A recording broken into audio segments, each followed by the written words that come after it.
Mga bro, sino ba ang hindi mapapangiti sa ganitong eksena?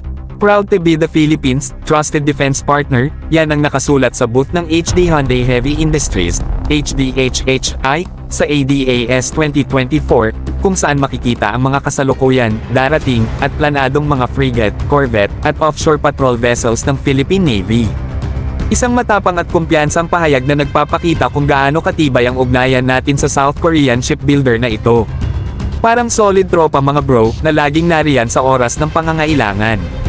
Bago pa dumating ang revised AFP modernization program noong early 2010s, aminado tayong puro World War II era vessels ang bumubuo sa ating fleet.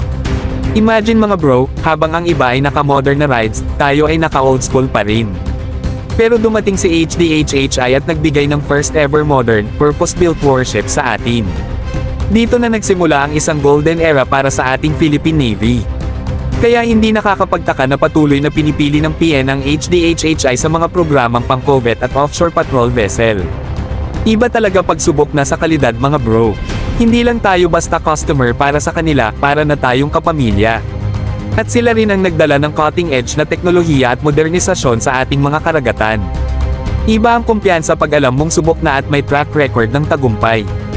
At mga bro, hindi lang isa o dalawang barko ang pinag-uusapan dito. Mula frigates hanggang sa darating na 2 corvettes at 6 na offshore patrol vessels, aabot na sa 10 warships ang itatayo ng HDHHI para sa atin. Ito ay malinaw na patunay na seryoso ang ating bansa sa pagpapalakas ng ating kakayahan sa dagat. Ang galing diba? Para tayong unti-unting nabibigyan ng superpower sa tubig.